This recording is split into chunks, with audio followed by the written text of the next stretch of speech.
Hello, everybody, and welcome to Cinemaholic Productions, where we travel to the world of Westeros, ride some dragons, maybe see some people have incestual relations, and maybe lose a head as well. I'm Spencer, and I'm a cinemaholic. I am Ryan, and I'm a cinemaholic. And I just need to say that this is a tremendous occasion, that it's taken me forever to catch up in Game of Thrones, and I finally did just in time for the season finale. And to start it all off, this will be spoiler heavy. So tread with caution. We're not going to filter ourselves. We're just going to talk. So if you're not caught up or you haven't seen tonight's episode, feel free to come back and watch this video later. Spencer, go ahead and kick us off. Okay, so we're going to start off by addressing Ryan just said that he is now officially caught up. And guys, this has been a long time coming. I've been trying to get Ryan to get caught up on Game of Thrones. I think probably for about a year now. Yeah. Yeah, I feel like we've been doing this for about a year. We should really look up when our first thing was. And I guess 1 year later, he finally is caught up on Game of Thrones. So this is a huge moment, not just for Ryan, but for me as well, to be a little bit narcissistic and selfish. So we kind of wanted to briefly overall talk about our thoughts on the series as a whole. So Ryan, why don't you go ahead and tell us a little bit of what you think about this show as a whole so far? So obviously we'll plug it at the end, but go ahead and follow us both on Stardust. Download the Stardust app and give us both a follow. And I said the same thing immediately after the episode, and I'll echo it now, that Game of Thrones as a series has officially transcended the television experience and has become a cinematic experience. Without a doubt, whether you liked this season or you didn't like this season, it has become a long narrative cinematic experience. I mean, we just watched a 90-minute episode, which is the length of a movie. And so at some point, it's like, what do we call TV anymore? And this has been paving for years, paving the way for new things to start happening. And it's finally, hit that cap, I think, just in time for it to end, unfortunately. But I think each season has had its own strengths and weaknesses, and as a series in all, it's phenomenal. Probably, I hesitate because obviously, like we said, we just came out of the season finale, so I hesitate just writing my emotions and saying this is the best thing that has ever been on TV, because I've had some very strong emotions about a lot of TV before. But just technically what this has done, it's the best thing on TV right now. Yeah, I'm going to echo basically everything you said.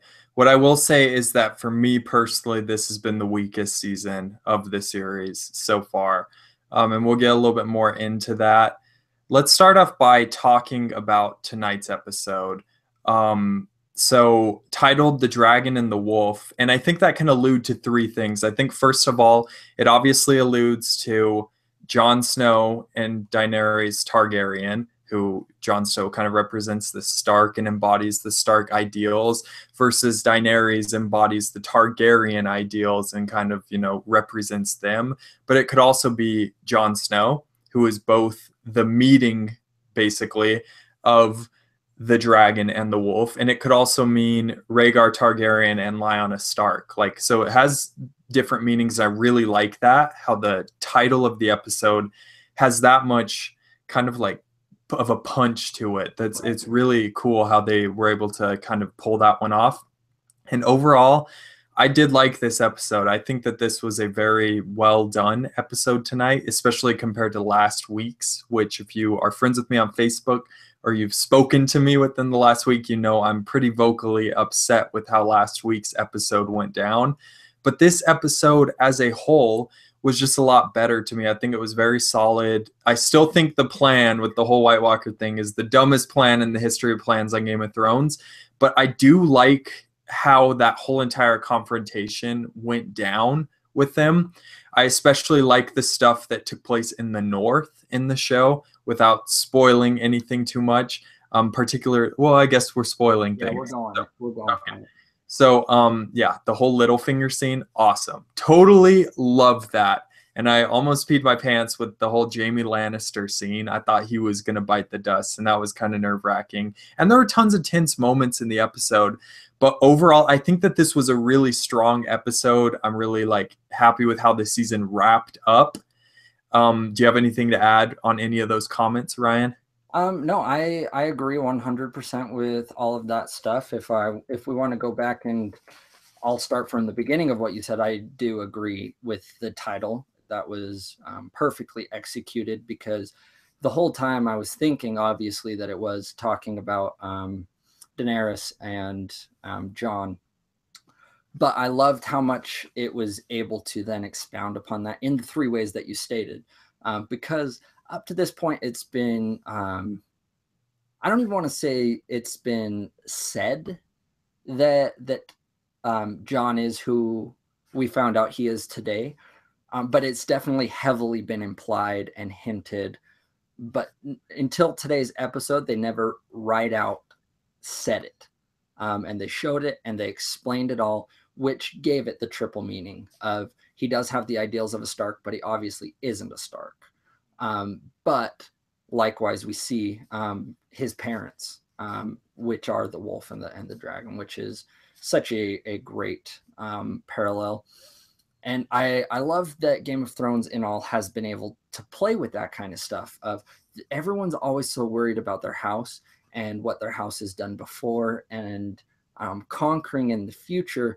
And it kind of highlights how much they're not able to live in the now, which I think this episode did a very good job of talking about Bran for a second, using him to a way that the Three-Eyed Raven, I always kind of understood that he was able to see kind of the past, present, and future, but it never clicked like what that meant with a Three-Eyed Raven. I must have like missed that or something until today's episode where he flat out explains it to Sam, and I was like, oh, that's genius. That's great with the three eyes and everything, and it all really worked out. So I walked away from this episode very pleased. I think they were able to hold tension very well. And like I said, it was so cinematic. It was such a movie experience. I'd love to see this in IMAX. I know they showed a few episodes in the past in IMAX, and I hope they do that for the next season, because that just sounds amazing. I have a decent setup in here, but imagining this in a theater is awesome. Overall, I think since I was able to, you said that this is kind of a year in a making thing, but honestly, I didn't really start watching it until the last month. And so give or take a few days or a few weeks, I watched the whole series in a month time. And I think that's affected me more than you, having watched the past several times. I'm not that good with names yet, but seeing these things and these arcs, and you can notice more patterns, seeing it that close together, I didn't notice as many flaws with this season as I think you did. So I'm excited to talk to you about it, because I think I did come out of this season liking it a lot more than you. Real briefly, I just want to say we have a comment in the chat. Fox in Ram said, Lord Baelish scene was sick, and I couldn't agree more with Fox in Ram. Let's talk a little bit about that scene. So we're going to try to go through some of our favorite moments in this episode. So the Lord Baelish scene was without question my favorite scene in the entire episode. It's been a long time coming, I feel like, and it's one of those things that was just like, when it happened, so satisfying because of the way that it. So if just to recap it a little bit, they bring Arya into the Great Hall of Winterfell, and they basically pull her up front, and you feel like she's the one on trial. And they've been setting up the entire season since Arya has arrived at Winterfell that there's going to be conflict between the Starks. So they've been trying to make you believe that. And then at the last minute, she reveals that these crimes that she's talking about, treason and murder and all this, is Lord Baelish. And we get to watch him try to talk his way out of something, which is his biggest weapon has always been his mind. So the fact that he was outwitted and outsmarted by like a couple of, pretty younger girls than he is, but he underestimated them on every single level because they're very strong characters in this show who have been through a lot more than he has and had to earn kind of their status more than he has. And I just could not have loved that scene more. I agree. So The thing with that scene was we had talked about it a little bit before, but I had seen it coming, but that didn't make it any less satisfying, like you said. They played it off very well, and rewatching it, I don't think it'll work as well as it did that initial time, because obviously you know it's coming. But the way it happened, of her saying these things, I was like, well, I guess Arya did admit to those things, but now she's talking about treason. Her only claim to that really is what Baelish told her, but Sansa has been smart enough that she's never kind of taken what he said at face value. So it was that moment that I was kind of like, oh man, it's gonna happen. It's finally gonna happen. And she turns it on him, and his panic was the most gratifying moment, is that it literally took him off guard. And in every single scenario through the whole series, he's able to kind of be taken off guard, but still stay on top. Because like his little game is, he always imagines the worst case scenario and plays it out. So he's always kind of prepared for that. So it was so satisfying to just hear him stumble and see him like, and then on his knees begging, please don't do this. Please let me. And then Arya just with his own knife, just deceit ended. And it was so satisfying, because I frankly had forgotten a lot of the stuff that he had done to Sansa. And I just watched it all within the last 30 days. I had forgotten everything she went through, especially the stuff back in season 1 that happened. And it was so satisfying for her to be able to bring that all up, accuse him, and make him pay for everything he's ever done. Okay. So great scene is what we're trying to say. Good death scene in the show, and definitely a long time coming. Arguably maybe too long, because he is such a horrible person and is like the reason that Ned Stark, who's the best character in the show, died. But another thing I want to talk about, Fox and Ram says 5 a.m. in Germany. Good night, guys. Good night, Fox and Ram. But anyways, the other thing I wanted to talk about was so let's talk a little bit about the whole entire Jon Snow lineage and kind of what that means for what happened in this episode. So we obviously had the whole scene where Sam arrives in Winterfell and goes in with Bran. And like you said, they talk a little bit about what Bran is capable of. But then we get to see this marriage that happened that shows that Jon Snow, and they even say so in the show, is the rightful heir to the throne. So the thing I wanted to ask you is, first of all, we cut to Jon Snow having sex with his aunt, which is very, very strange, but I like both the characters, and I'm kind of disturbed by how I was just like, okay, well, it was a long time coming as well, that was. But how do you think Daenerys in season 7 or 8, season 8 is going to react to this revelation? I honestly have no idea. And I don't know if I've said this yet, but I said it in my Stardust reaction. Literally, my favorite thing about this show is that it's able to take each individual character and humanize them. It shows and highlights their best attributes and their best moments, but it also exposes their darkest moments. And literally within an episode, you can turn from hating one character to sympathizing with them and supporting them. And it's been able to do that so well on so many different levels, not just like ethically, just emotionally, every single character. And I think, like, more than I ever thought, it was so brilliant that happened. For the last 2 seasons, I've kind of been like, ooh, I have this fantasy of them meeting up and them, getting together. And just in theory, the thought of them together takes everyone that she's won over, and ethically, she probably was the best candidate to rule the 7 kingdoms if you kept Jon in the Night's Watch. But then you bring him out of it, and it's kind of like, I support both of these guys. What if they were together? But then we have all these additional reveals, which from episode 1, even like from the beginning of the series, you've always been kind of painted against the Lannisters because of the incest and because of the things, it's always like, oh, that's such a bad, gross thing. And but you see how much Jamie actually loves her. And then in season 7, to totally flip that upside down and have the two that you were rooting for doing the same thing, it totally humanizes the whole thing. And you're like, the good people do this and the bad people do this. Like, but the good people are unaware that they're like, yeah. So that's the one justification I have to it. If they continue after given that knowledge, then we're gonna have to like kind of more put the fist down. I feel like, and be like, this is really weird. And it was still weird. It was still a really, really uncomfortable scene because we had just been given that knowledge. And I feel like there's lots of on purpose, like right at the same time. But and I do think the original question was, how do I think she's going to react? I have no idea. Ethically, I think they're both going to be like, oh, this is wrong. But I still think for some reason, I feel like they're going to have a way to be able to bring it forward and help us get over that, because they are such a perfect symbol of bringing the kingdoms together.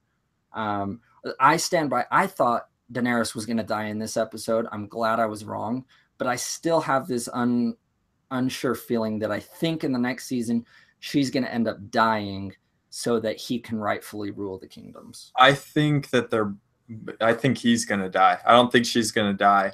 I think she'll be the one who rules the kingdoms, and his whole entire objective in the story is to take down the White Walkers. I think that's what's been Jon Snow's thing the entire time. And also, we've seen in this episode, if any episode has established who Jon Snow is as a character, it's been this episode, because there's that scene, great scene in my opinion, where Jon Snow, Cersei basically says, you have to basically pledge allegiance to me and stay north. And Jon Snow says, I can't do that.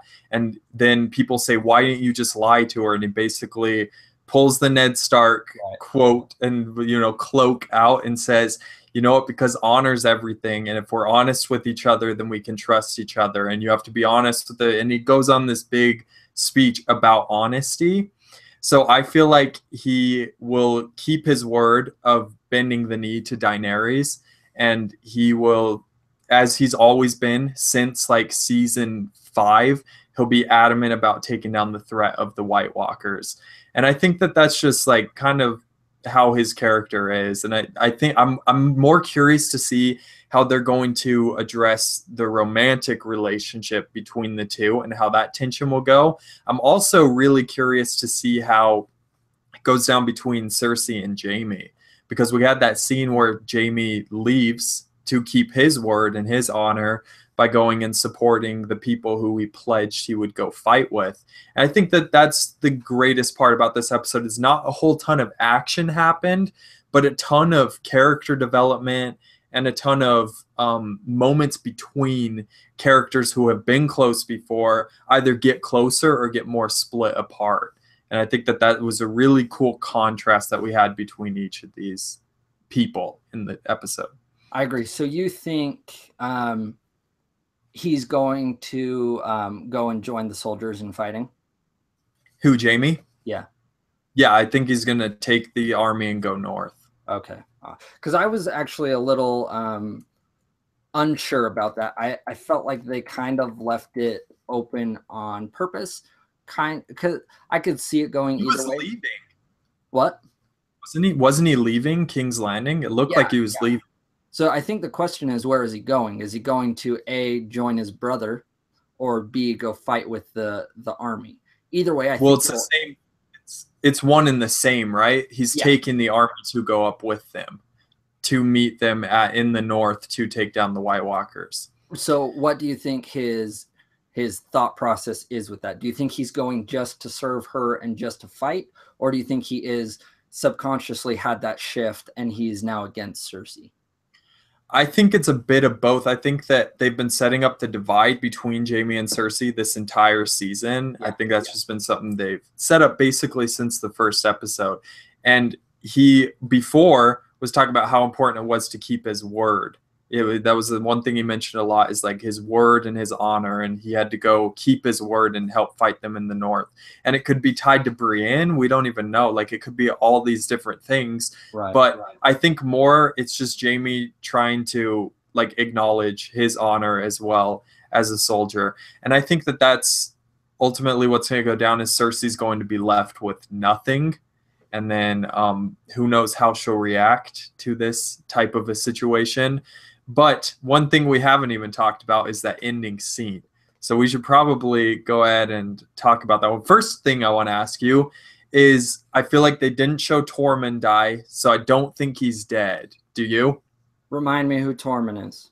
The red-headed wildling. Okay. I don't think he's dead yet, though I think that's probably the first episode of next season. Everyone at the wall is dead. Yeah, well, it showed, so the White Walkers have a White Walker dragon that the Night King is riding, and he takes down the wall, or a section of the wall down by Eastwatch, where Jon Snow and the gang went to do their stupid plan to go get a White Walker. So I think that, yeah, it's going to start pretty quick next season. I know next season only has 6 episodes altogether, but that told me, like right there, we are going to see an awesome dragon on dragon fight in the next season. And I can't wait for that. And so let's talk about next season just really briefly, and then we'll kind of wrap everything up and talk about the season and series. But next season, I can see it going basically one way of, like you said, it's been building up literally the whole season. It's always been like, oh, the White Walkers are coming, the dead are coming, this is the real battle, the great battle. We need people to defend the wall, till it's finally escalated with this ending. That's literally how it ends, of the wall coming down. So I think the arc of next season, more than the battle, I think that'll still be one of the driving tensions, but I think the biggest tension is the great battle, the battle between the living and the dead, and the casualties are going to be caused from the war. And I think they will wrap up both at the end of the season. I can't see them ending this in a controversial way. I think they're going to wrap it up nice. Everything is going to wrap up. We're going to have a victory over the dead. And Jon Snow, like you said, that's kind of, you won me over with that. I think Jon Snow's arc has been to fight them. So I think it'll come down to him against the Night King. He kills the Night King, but gets wounded enough that he dies, and he's peacefully and heroically let out of the story. And somehow Cersei will end up dying, and it'll be very satisfying, I hope. And it'll let Daenerys kind of take over and rule. Hopefully with Tyrion there, I have a weird feeling that they'll probably kill Tyrion too. I don't think very many are going to make it out, honestly. That's what I was just about to say. I feel like this fight with the White Walkers is going to come with a lot of deaths. And so with that being said, I feel like you summed up almost everything I'm kind of thinking as well. So let's talk a little bit about this season as a whole. I know I'm probably going to be the more negative Nancy on this one, which is really sad, because up till this point, Game of Thrones has literally probably been my favorite show. Like seasons 1 through 6, I think season 2 is a little bit weak, but every other season has been so much fun and so intriguing and interesting to be with these characters, that it's been something that I just respond to in a way that I don't really respond to with other entertainment. And you really feel like you're going on this journey with these characters, and you've had so much time with them that it's just like, I love it, like with all my heart. And this season to me has felt extremely rushed, and it could be the 7 episodes, but there are all sorts of issues, I think, with this season, primarily in the tail end. I thought that the first 4 episodes were great, and I was really, really digging this because it was just payoff. We had Jon Snow meeting Daenerys for the first time. We had people coming together, back together, who we hadn't seen in a long time. And we had all these reunions that, alluded to things we had seen earlier in the show that we emotionally responded to at that time. And I just feel like after that, the tail end of this season got to the point where the plan to take the White Walker to Cersei was never going to work. And Tyrion's like the brightest mind in Westeros.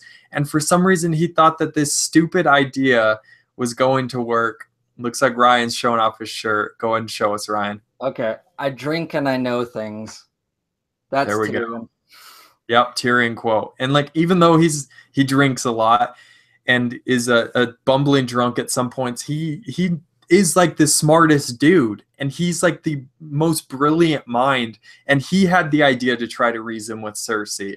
And the thing about this episode, the finale, is it almost showed Cersei has a heart, because it shows the part where she could have killed Tyrion and she hates that guy and she doesn't. And I thought that that was a really, really interesting moment in the show, and it kind of was revealing about Cersei's ties to her family, which I found to be kind of out of nowhere in a way, but at the same time I liked that they did it.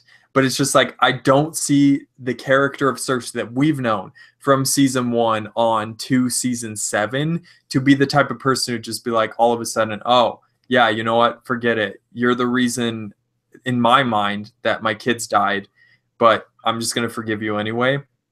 But I think she did kind of at the beginning of the season when he came back and told her that it was Lady Tyrell. I think she did start kind of overcoming that and was less on that side, though she still knows he's the reason her parents died. So I think she had forgiven him for her kids, but I still don't know how much I believe it. But that's like what I was saying, is they're able to show you the good and the bad of people, and they were able to hint enough that she has a heart that at least for the moment I was like, ooh, oh yeah, she is a person.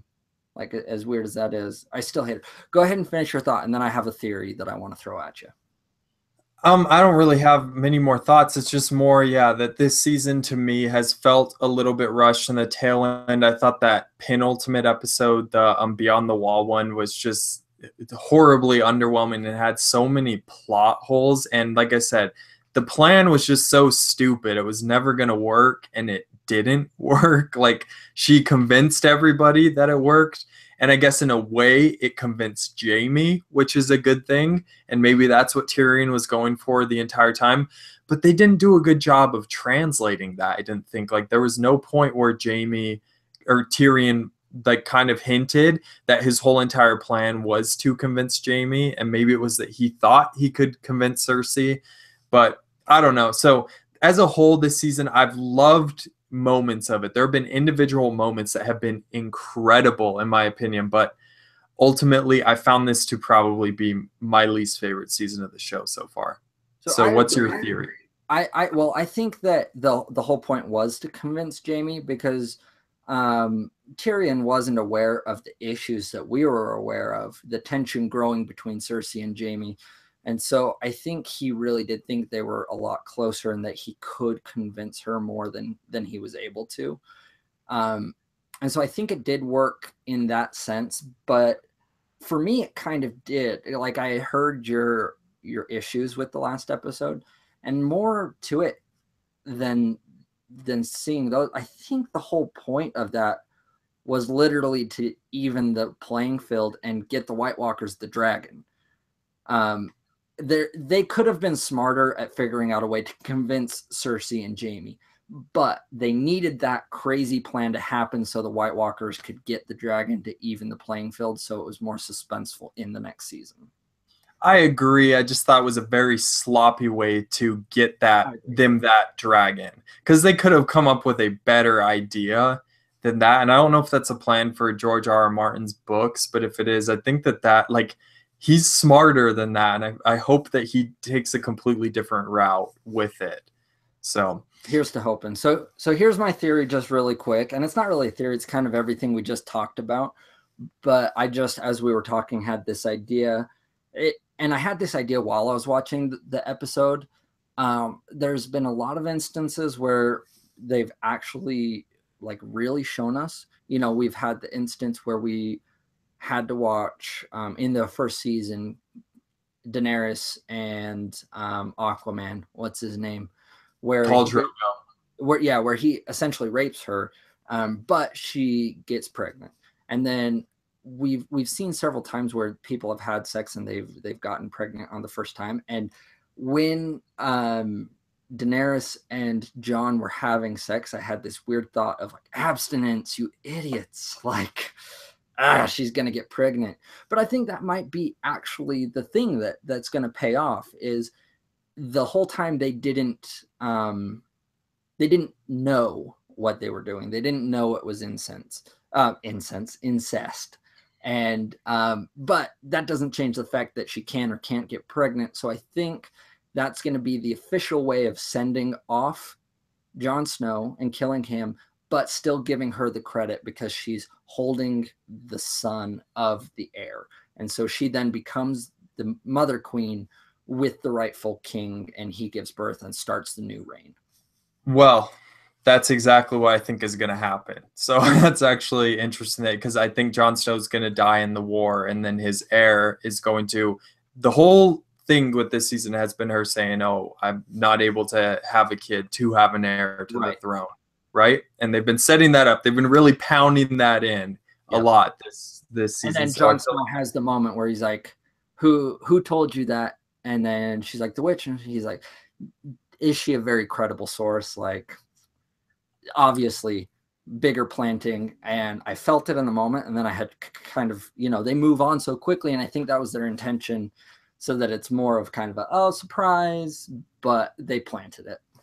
And it fits with the whole quote that they've said several times throughout the entire series, and that is, leave the world a better place than we found it. And I think that that's really what they're kind of going to go for. As strange as it is, that's like aunt on nephew action, really weird. But hey guys, this is the twisted world of Westeros we're talking about. So anything else to add, Ryan, about Game of Thrones? No, dude. How about this? I have one more question for you. Sorry to cut you off. Favorite episode of Game of Thrones for you altogether? Now I'm forgetting is it Homebound? Is that what the episode's called? Hard Home. Home. Hard Home is my favorite episode, but it's so hard for me, and I hoped this question didn't come up, because Hard Home is my favorite episode, but I think my favorite episode combination is the end of season 6, 9 and 10. I feel like those episodes were one episode that they had to cut in half because of time, and being able to watch them back to back, that would have been my favorite episode if it was one episode. But Hard Home, by far, it's such an emotional. No, I definitely agree with you. If we were counting 2, Battle of the Bastards and then the Winds of Winter, the tail end of season 6 is like one of the, oh man, yeah, go back and watch those again, because back to back, like Ryan said, watching both of those, it is such an amazing experience. And the finale of season 6 is hands down the best finale of any of the seasons so far, in my opinion. So yeah, great show, guys. Great great seasons in there, not so much this season in my opinion. But yeah, I think that about wraps our discussion up. Make sure, if you're a new viewer, to subscribe and comment and tell us what you thought about this season of Game of Thrones. And even if you're not a new subscriber, then go ahead and comment and tell us what you thought, because we like to know what you guys think about all this stuff as well. Tell me if you're as disappointed in some of it as I was, or if you're more towards Ryan and you like this season. But you can follow me on Twitter and Stardust and Letterboxd at Spinny Hind. And we're not going to be adding in the whole graphics thing on this one, just so everybody knows. So hopefully you're paying attention to what I just said. So Ryan, where can they find you? You can follow me on Twitter, Instagram, anything, Stardust and Letterboxd at Rye_Gordon.